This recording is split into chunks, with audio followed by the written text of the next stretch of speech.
Hello friends, welcome to study with Gyan Prakash. तो दोस्तों, आज की वीडियो में शुरू करते हैं 15 सितंबर के सभी इंपॉर्टेंट करंट अफेयर। और देखिए, जो साल के सभी चारों ग्रैंड स्लैम हैं वो पूरे हो चुके हैं। यूएस ओपन भी खेला जा चुका है। तो सबसे पहले रिवीजन कर लेते हैं चारों ग्रैंड स्लैम के बारे में। और मैं यहाँ पर आपको एक बहुत ही ज़बरदस्त ट्रिक भी बताने वाला हूँ। ये ट्रिक आपने एक बार ध्यान से देख लिया, फिर आपके 2 नंबर पक्के।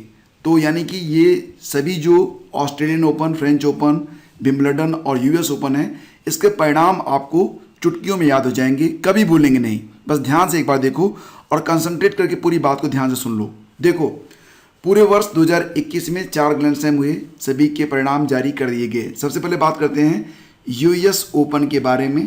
तो यूएस ओपन भी खेला जा चुका है और इसमें फीमेल सिंगल्स का खिताब किसने जीत लिया है? एम्मा रादुकोना ने। ये कहाँ की हैं? ये ब्रिटेन की हैं। मेल सिंगल्स का खिताब किसने जीता है? ये जीत लिया है यहाँ पर डेनियल मेदवेदेव ने। ये कहाँ के हैं? ये रूस के हैं। ठीक है। फिर बात करते हैं ऑस्ट्रेलियन ओपन के बारे में। ऑस्ट्रेलियन ओपन में मेल सिंगल्स का खिताब जीता किसने? नोवाक जोकोविच ने। फीमेल सिंगल्स जीत लिया है नाओमी ओसाका ने। फ्रेंच ओपन का खिताब मेल सिंगल्स नोवाक जोकोविच, फीमेल सिंगल्स बारबरा क्रेजिकोवा कहाँ की हैं? चेक गणराज्य की हैं। विंबलडन मेल सिंगल्स नोवाक जोकोविच, फीमेल सिंगल्स एस्ले बार्टी। तो क्रम से Australian open, French open, Wimbledon और यूएस ओपन होते हैं। ये क्रम तो आपको याद ही होगा। अब मैं बात करता हूँ उस ट्रिक के बारे में, जो ट्रिक अगर एक बार आपने ध्यान से देख ली तो फिर आपको जो है ये सभी परिणाम भूलेंगे नहीं। तो ट्रिक क्या है? देखो, कल्पना करो कि आपका एक दोस्त है, उसका नाम है डैनियल, और वो इस कोरोना काल में बिना मास्क के ही रोज़ बाहर जाता है। अब वो बाहर जा रहा है और आप उसे मना कर रहे हो, उसने मास्क नहीं लगाया हुआ है। ये सीन अपने दिमाग में क्रिएट करो। दोस्त का नाम क्या है? डेनियल है। अब आप क्या बोल रहे हो? ना ना ना डेनियल, ना बाहर जाओ ऐसे रोज। ना ना ना डेनियल, ना बाहर जाओ ऐसे रोज। अब यहां पर आपको जाओ को साइलेंट कर देना है, बस। सभी परिणाम आपके सामने हैं। कैसे? देखो, मेल सिंगल्स 3 बार किसने जीता है? नोवाक जोकोविच ने जीता है। ठीक है। तो क्रम से ऑस्ट्रेलियन ओपन होते हैं, फिर फ्रेंच होता है, फिर विंबलडन होता है और फिर यूएस ओपन होता है। तो यहाँ पर ऑस्ट्रेलियन ओपन नोवाक जोकोविच, नोवाक जोकोविच, नोवाक जोकोविच 3 बार हो गया। ऑस्ट्रेलियन, फ्रेंच, विंबलडन, चौथी बार यूएस ओपन आ गया डेनियल। मतलब क्रम से देख रहे हैं आप। क्रम से यहाँ पर मैं बात कर रहा हूँ। क्रम आपको याद रखना होगा कि ना ना ना डेनियल मतलब 3 बार जीता किसने? नोवाक जोकोविच ने। चौथी बार जीता किसने? डेनियल मेदवेदेव ने। ये बात आपको याद हो गई। ना बाहर जाओ ऐसे रोज मतलब पहली बार यानी कि ऑस्ट्रेलियन ओपन हुआ तो उसमें कौन विजेता बनी? Naomi Osaka. फ्रेंच ओपन हुआ, विजेता कौन बनी? Barbora Krejcikova. उसके बाद हुआ विंबलडन, विजेता कौन बनी? Ashleigh Barty. और फिर हुआ यूएस ओपन, एम्मा रादुकोना। तो आपको क्या याद रखना है? ना ना ना डेनियल, ना बाहरो, या फिर ना ना ना डेनियल, ना बाहर जाओ ऐसे रोज। ये ट्रिक मैंने बनाई है आप लोगों के लिए। डेफिनेटली ये ट्रिक आपकी बड़ी हेल्प करेगी। एक बार कहीं नोट कर लो। सिर्फ 2 मिनट से देखोगे, 2-4 दिन तक सारी बातें आपके दिमाग में बैठ जाएंगी। और जैसे ही ऐसा कोई क्वेश्चन आएगा, तुरंत आपके दिमाग में आंसर अपने आप क्लिक हो जाएगा। बिल्कुल भी जोर नहीं देना होगा। तो ये ट्रिक याद रखना। आगे बढ़ते हैं।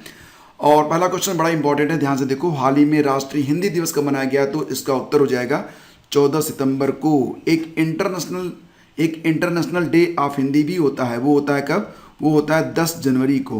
तो उसके बारे में यहाँ पर चर्चा नहीं करेंगे क्योंकि बातें क्या होती हैं, आपस में मिक्स हो जाती है, तो मिक्स नहीं करना है। फिलहाल आज इस प्रश्न पर केवल चर्चा करेंगे, यानी कि राष्ट्रीय हिंदी दिवस ये होता है 14 सितंबर को। तो यहाँ पर मैं आपको बताना चाहूँगा फ्रेंड्स कि 14 सितंबर 1949 को संविधान सभा ने एक मत से निर्णय लिया था कि हिंदी भारत की राजभाषा होगी। प्रधानमंत्री जवाहरलाल नेहरू ने इस दिन के महत्व को देखते हुए हर साल 14 सितंबर को हिंदी दिवस मनाए जाने का ऐलान किया। पहला हिंदी दिवस कब मनाया गया था? 14 सितंबर 1953 में मनाया गया था। देखो, क्या होता है कि जब भी कोई चीज़ बहुत खुल के ऊपर आती है तो जो लोग उस चीज़ से लाभ नहीं पाते हैं या उस चीज़ का समर्थन नहीं करते हैं तो उन्हें जलन होती ही होती है। तो राजभाषा के दर्ज में अंग्रेजी को हटाकर हिंदी को चुने जाने पर देश के कुछ हिस्सों में विरोध प्रदर्शन भी शुरू हो गया था। तमिलनाडु में तो जनवरी 1965 में भाषा विवाद को लेकर दंगे भी हुए थे। साल 1918 में महात्मा गांधी ने हिंदी साहित्य सम्मेलन में हिंदी भाषा को राष्ट्रभाषा बनाने को कहा था।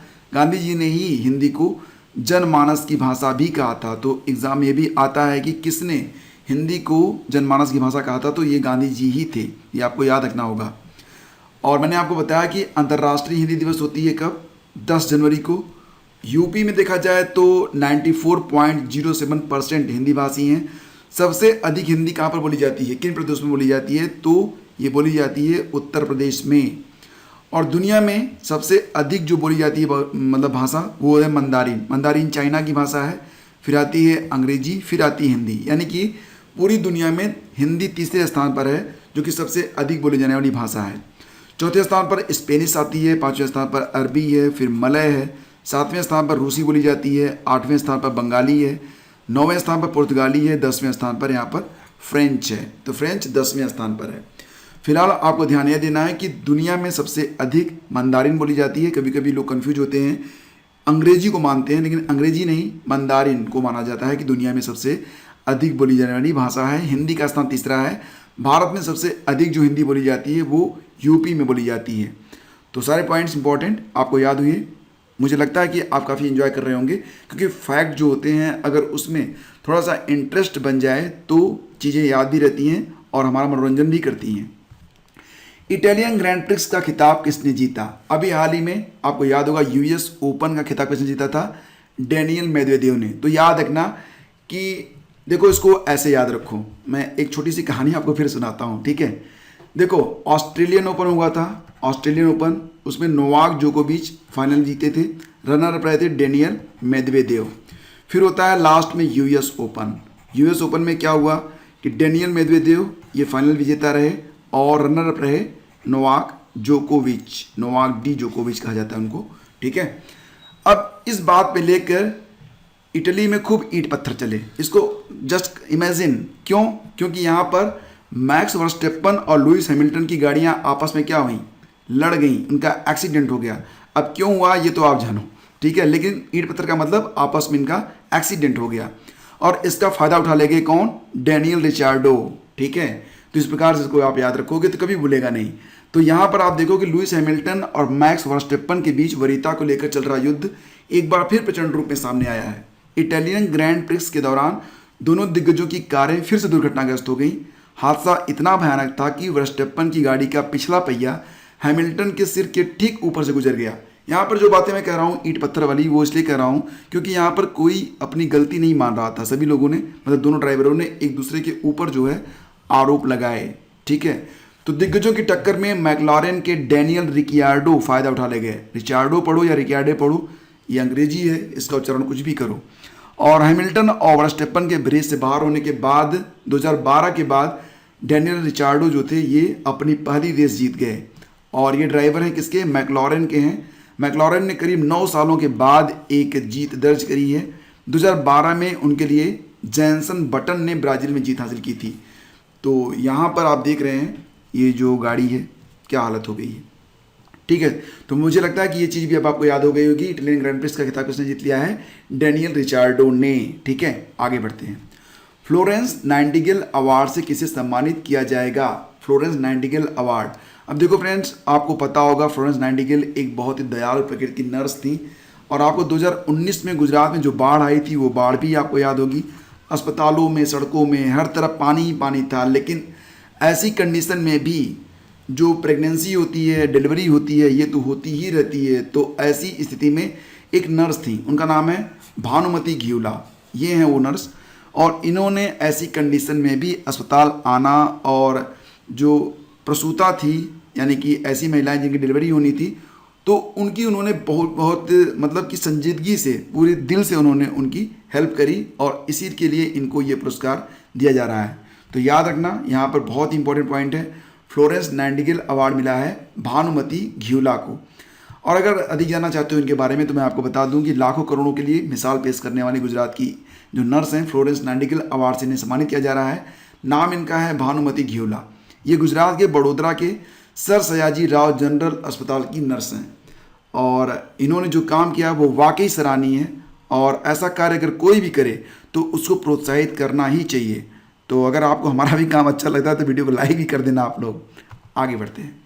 और आपकी परीक्षाएं ये तो निकट आ ही रही हैं, एक एक दिन जो है बीत रहा है। कहते हैं दिवस जात लागे नहीं वारा, यानी कि दिन को जाते हुए दिन नहीं लगते हैं। परीक्षाएं अभी तेज़ी से निकट आ रही हैं, कब सर पे आके बैठ जाएंगी पता नहीं चलेगा। तो रिवीजन आपका होते रहना चाहिए, जितना भी पढ़ो उसका रिवीजन करते रहो। और करंट अफेयर में प्रॉब्लम आ रही है तो डेली सुबह 5 बजे उठकर या दिन में किसी भी टाइम एक डिसाइड करो कि आप करंट अफेयर का मेरा सेशन ज़रूर देखोगे। इससे आपका रिवीजन तो होता ही है, आपका माइंड भी मैं फ्रेश करने की कोशिश करता हूँ। और 8 महीने का जो संपूर्ण करंट अफेयर है इसकी पीडीएफ मैंने बनाकर आपको दे दिया है, तो रिवीजन आपका अच्छे से हो पाएगा। और मंथली पीडीएफ अगर चाहते हो तो ये भी आपको अवेलेबल करवा दिया गया है। और इसके लिए वीडियो का डिस्क्रिप्शन चेक कर लेना, वहाँ पर एक लिंक मिलेगा, उस पर क्लिक करके इस पीडीएफ को आप डाउनलोड कर सकते हो। ICC player of the month पुरस्कार में सर्वश्रेष्ठ महिला खिलाड़ी कौन चुनी गई हैं? और फ्रेंड्स इस बार बड़ा ही इंटरेस्टिंग हुआ है। क्या हुआ है वो मैं आगे आपको बताऊंगा, लेकिन इस बार जो हुआ ऐसा ना तो कभी हुआ था और शायद मैं भी मतलब निकट भविष्य में होने की संभावना भी बहुत कम है। तो ICC player of the month पुरस्कार में सर्वश्रेष्ठ महिला खिलाड़ी चुनी गई हैं आइमर रिचर्डसन। और सर्वश्रेष्ठ पुरुष खिलाड़ी कौन चुने गए हैं? ये चुने गए हैं जोए रूट, ये इंग्लैंड के कैप्टन हैं। और आइमर रिचर्डसन ये कहाँ की खिलाड़ी हैं? ये आयरलैंड की हैं। ठीक है, तो फ्रेंड्स यहाँ पर ICC player of the month 2021 अगस्त के अंतर्गत बेस्ट मेल प्लेयर इंग्लैंड के कैप्टन जोए रूट चुने गए हैं और बेस्ट फीमेल प्लेयर आयरलैंड की स्टार इमिनर रिचर्डसन को चुना गया है। तो इंग्लैंड के टेस्ट कप्तान है जोए रूट और आयरलैंड के इमिनर रिचर्डसन को अगस्त के लिए ICC player of the month के रूप में चुना गया है। अब यहाँ पर जो बात मैं आपको बताने वाला था वो अब बता रहा हूँ। देखो, अगस्त के महीने में आईसीसी ने एक विशेष पुरस्कार ICC dog of the month भी दिया है। तो ये डॉग ऑफ द मंथ क्या है? देखो, एक कुत्ता था जो हाल ही में आयरलैंड के महिलाओं के घरेलू टूर्नामेंट के दौरान मैदान में घुस गया और उसने ज़बरदस्त फील्डिंग की है। तो ये कुत्ता है, इसको नाम दिया गया है dazzle the dog. ICC dog of the month special award इसको दिया गया क्योंकि इसने बहुत ही कमाल की फील्डिंग की है वहाँ पर। और एक नहीं, 3 अवार्ड दिए गए हैं, वो भी आईसीसी के द्वारा इस प्यारे से क्यूट से कुत्ते को। ठीक है, आईसीसी ने इसकी फ़ोटो को ट्वीट भी किया है। अब समझो कि कितना टैलेंटेड ये डॉग है। तो आईसीसी ने इस बार डेजल ऑफ द डॉग को ICC dog of the month award देने का भी ऐलान किया है। साथ ही में आईसीसी ने डेजल द डॉग को 2 और अवार्ड दिया है। क्या? ध्यान से देखो, इसका मतलब समझो। Player of the moment award मतलब तत्कालिक रूप से सबसे बेस्ट प्लेयर, और बेस्ट फील्डर इन आयरलैंड क्रिकेट, बेस्ट फील्डर इन आयरलैंड क्रिकेट। तो भाई साहब बहुत ही बेस्ट फील्डर हैं, इनके बारे में बिल्कुल हल्के में मत लेना इनको। ठीक है, तो आईसीसी ने अपने आधिकारिक ट्विटर हैंडल पर डेजल द डॉग की एक पिक्चर भी पोस्ट की है जिसमें वो बाल को मुंह में दबाए दिख रहे हैं। आप देख ही रहे हैं, भाई सम्मान से बात करो इनके बारे में। और आईसीसी ने यह भी लिखा है कि इस बार हमारे पास player of the month award के लिए एक और विनर है। और फ्रेंड्स, अब तक के जो ICC player of the month हुए यानी कि जनवरी से लेकर अब तक, तो उनके बारे में एक क्विक रिवीजन कर लेते हैं। देखो, जनवरी में चुने गए ऋषभ पंत भारत के और शबनम इस्माइल साउथ अफ्रीका की। क्रमशः याद रखना, जो पहला नाम होगा वो ICC male player of the month होगा, जो दूसरा नाम होगा वो क्रमशः ICC female player of the month होगा। तो नाम लड़के और लड़की का होगा तो इतना तो आप समझ ही जाओगे। फरवरी में चुने गए आर अश्विन भारत से और टेमी बेमोन इंग्लैंड। मार्च में एम भुवनेश्वर कुमार भारत और लीजे ली चुनी गई, कहाँ से? साउथ अफ्रीका से। अप्रैल में बाबर आजम चुने गए पाकिस्तान से और एलिसा हेली ऑस्ट्रेलिया की हैं जिन्हें ICC female player of the month चुना गया। मई में मुशफिकुर रहीम चुने गए बांग्लादेश के ICC male player of the month और ICC female player of the month चुनी गई कैथरीन ब्राइस स्कॉटलैंड। फिर आता है जून, डेवान कानवे न्यूजीलैंड और सोफी एक्लेस्टोन इंग्लैंड। फिर आता है जुलाई, साकिब अल हसन बांग्लादेश से फिर, यानी कि बांग्लादेश के खिलाड़ी 2 बार चुने गए। और स्टेफनी टेलर वेस्ट इंडीज की चुनी गई, ये चुनी गई हैं ICC female player of the month. और बात करें अगर हम यहाँ पर अगस्त के बारे में, तो जो रूट इंग्लैंड और इमियर रिचर्डसन क्रमशः चुने गए ICC male and female player of the month अगस्त माह के लिए। तो ये हो गया आपका कंप्लीट रिवीजन। आगे बढ़ते हैं। विश्व प्राथमिक उपचार दिवस कब मनाया जाता है? तो इसकी तारीख हो जाएगी 11 सितंबर को। तो ऑप्शन डी यहाँ पर बिल्कुल करेक्ट है। विश्व प्राथमिक उपचार दिवस होता है 11 सितंबर को। हर साल सितंबर के दूसरे शनिवार को यह दिवस मनाया जाता है। मतलब 11 सितंबर यहाँ पर फिक्स नहीं है। ठीक है, फिक्स क्या है कि जब भी सितंबर आएगा, जब दूसरा शनिवार आएगा तो हम मना लेंगे विश्व प्राथमिक उपचार दिवस। और 2021 की में इसकी थीम लगाई गई है first aid and road safety. तो बात यहाँ पर हो रही है इंपॉर्टेंट डेज की, तो याद करो अब सभी सितंबर के महत्वपूर्ण दिवस एक बार रिविजन कर लेते हैं।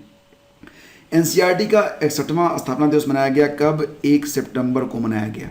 उसके बाद 2 सितंबर आता है, तो 2 सितंबर को क्या मनाया गया था? विश्व नारियल दिवस मनाया गया।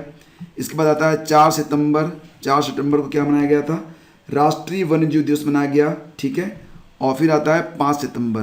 5 सितंबर को 2 महत्वपूर्ण दिवस थे, एक था आपका राष्ट्रीय शिक्षक दिवस, दूसरा रहा अंतर्राष्ट्रीय चैरिटी दिवस। फिर आता है 7 सितंबर। तो 7 सितंबर को क्या मनाया गया? ये मनाया गया international day of clean air for blue skies. और फिर आता है 8 सितंबर। 2 दिन मनाए गए इस दिन, कौन कौन से? विश्व साक्षरता दिवस मनाया गया और विश्व फिजियोथेरेपी दिवस मनाया गया। विश्व साक्षरता दिवस और विश्व फिजियोथेरेपी दिवस। फिर आता है यहाँ पर 10 सितंबर, वर्ल्ड सुसाइड प्रिवेंशन डे मनाया गया।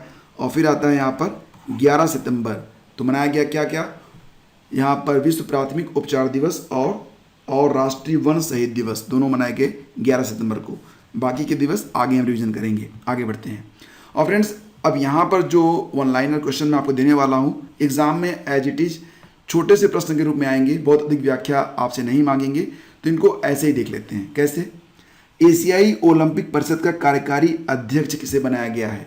एशियाई ओलंपिक परिषद का कार्यकारी अध्यक्ष किसे बनाया गया है? तो इसका उत्तर हो जाएगा रणधीर सिंह को। ओलंपिक काउंसिल ऑफ एशिया का हेडक्वार्टर कहाँ पर है? कुवैत में है। तो इतना ही आपको याद रखना है। नेक्स्ट है इक्विटास स्मॉल फाइनेंस बैंक के ब्रांड एम्बेसडर के रूप में किसे बनाया गया है? तो रानी रामपाल और स्मृति मंधाना को। तो क्रमशः ये हॉकी और क्रिकेट की खिलाड़ी हैं। किचनवेयर ब्रांड वंडर सेफ की ब्रांड एम्बेसडर कौन बनी है? तो इनका नाम है कृति सैनन। ये एक अभिनेत्री हैं और इन्हें तो आप शायद जानते होंगे। एडोब इंडिया के उपाध्यक्ष और प्रबंध निदेशक कौन बने हैं? तो इनका नाम है प्रतिभा महापात्रा। और भारतीय राष्ट्रीय अंतरिक्ष संवर्धन प्राधिकरण केंद्र इन स्पेस के अध्यक्ष कौन बने हैं? तो इनका नाम है पवन कुमार गोयनका। गांधी स्मृति और दर्शन के उपाध्यक्ष कौन बने हैं? ये हैं विजय गोयल। और एक प्रश्न और, हाल ही में याहू के नए सीईओ कौन बने हैं? तो इनका नाम क्या है? जिम लेजोन। जिम लेजोन। और फ्रेंड्स, यहाँ पर एक बात ध्यान देना कि समय के साथ नहीं बदलोगे, समय के साथ नहीं चलोगे तो फिर वैल्यू कम होते मतलब जाते हैं ना, समय नहीं लगता आपको। तो यहाँ पर याहू जो कि गूगल से पहले अस्तित्व में आई थी, और आपको याद होगा कि याहू मैसेंजर कभी बहुत ही हिट हुआ करता था, लेकिन इस समय याहू जो है वो बहुत ही पीछे है, यानी कि यूँ कहिए कि अंधेरे में कहीं खो गया है।